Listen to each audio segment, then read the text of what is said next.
Minutes after 16-year-old Brenda Spencer started shooting, police officers arrived at the scene ready to take any necessary action in order to avoid any further bloodshed. After neighbors, nearby residents, and all the school children were safely evacuated, police mapped out their strategy.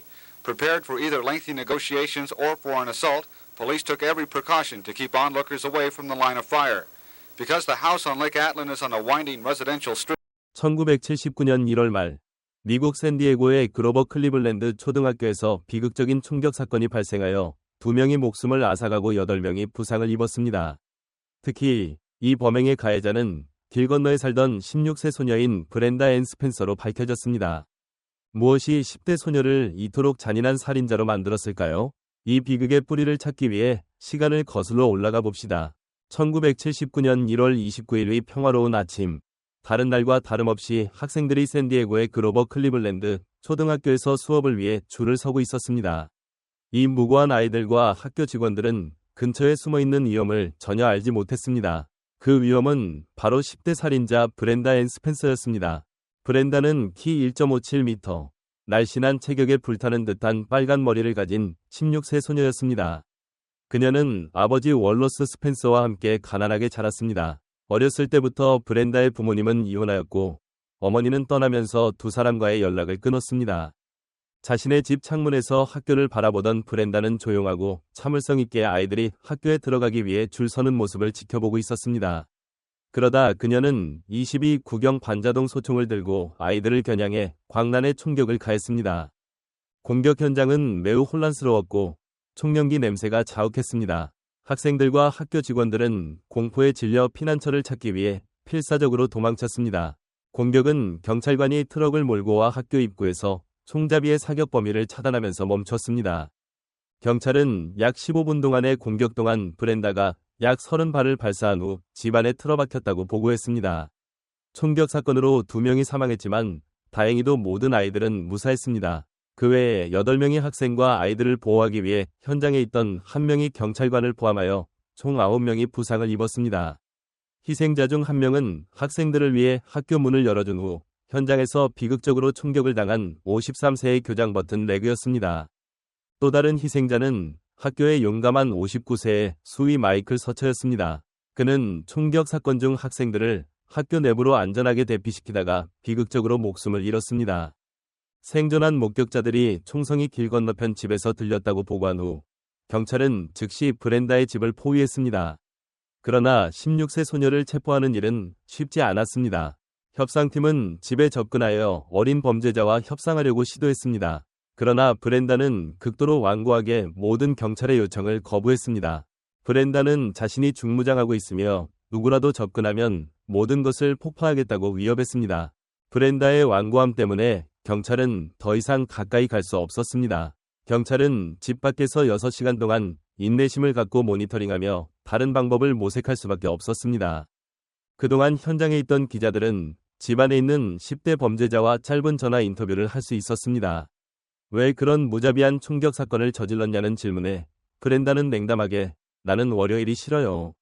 이렇게 하면 더 흥미로워지잖아요. 라고 대답했습니다. 6시간의 긴장감 속에서 경찰은 마침내 브렌다를 설득하여 자수하게 했습니다.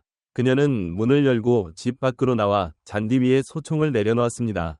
경찰이 집에 들어갔을 때 그들은 맥주캔과 위스키병이 여기저기 흩어져 있는 것을 발견했습니다. 취한 듯 보였지만 브렌다는 경찰과 기자들과의 대화에서 놀랍도록 일관된 모습을 보였습니다. 비록 16세에 불과했지만 브렌다는 자신의 잔혹한 범죄에 대해 성인으로 재판을 받았습니다. 그녀는 살인 및 치명적인 무기로 인한 폭행 혐의로 기소되었습니다. 그러나 대중은 브렌다에 대한 진실이 밝혀지면서 더욱 충격을 받았습니다. 이번이 그녀가 다른 사람을 공격하기 위해 총을 사용한 첫 번째 사건도 그로버 클리블랜드 초등학교에서 총을 쏜 첫 번째 사건도 아니었습니다. 1978년 이 충격적인 총격 사건이 발생하기 1년 전 브렌다는 이미 권총을 사용하여 학교를 향해 총을 쏜 적이 있었습니다. 다행히도 아무도 다치지 않았고 총알은 단지 창문을 깨뜨리는 데 그쳤습니다. 그녀는 나중에 체포되어 법적 처벌을 받았습니다. 한 보호 관찰관은 브렌다가 우울증 징후와 자주 자살을 생각하는 모습을 보였기 때문에 정신병원에 입원해야 한다고 제안했습니다. 그러나 브렌다의 아버지 월러스는 이 권고를 거부하고 자신이 직접 딸을 집에서 돌보기로 결정했습니다. 나중에 대중은 첫 번째 공격이 일어난 직후 크리스마스 선물로 월러스가 브렌다에게 소총과 400발이 탄약을 주었다는 사실을 알게 되어 충격을 받았습니다. 스와트 TV쇼의 열렬한 팬인 브렌다는 아버지가 총을 준 것에 대해 매우 놀랐다고 인정했습니다. 나는 라디오를 부탁했는데 대신 소총을 받았어요. 마치 그가 나에게 그것을 사용해 내 생을 끝내라는 것처럼 느껴졌어요. 라고 브렌다는 밝혔습니다. 그럼에도 불구하고 월러스만을 비난할 수는 없습니다. 사건이 발생하기 전 브렌다는 친구들에게 자신이 유명해지기 위해 무언가 미친 짓을 하고 싶다고 텔레비전에 나올 만큼 큰 사건을 벌이고 싶다고 털어놓았습니다. 재판 중 브렌다의 변호사는 그녀의 성장 배경과 아버지의 대우가 그녀를 잔인한 행동으로 몰아넣은 주요 요인이라고 주장했습니다. 그러나 배심원단은 이 주장을 받아들이지 않았습니다. 브렌다 스펜서는 25년 동안 가석방 가능성이 없는 종신형을 선고받았습니다.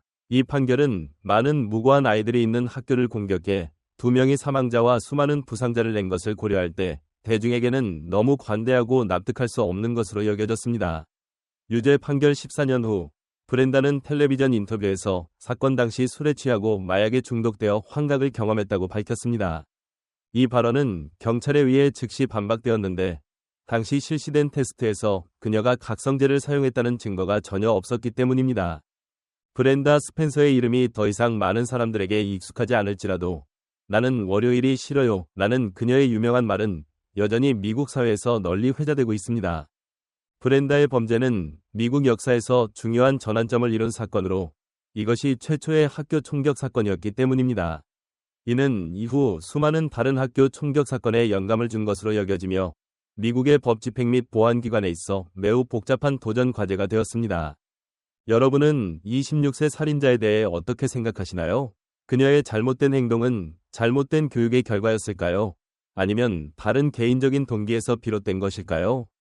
아래 댓글란에 의견을 남겨주세요. 이 영상을 시청해주셔서 감사드리며 좋아요와 구독도 잊지 마세요. 다음 미스터리 사건에서 다시 만나요.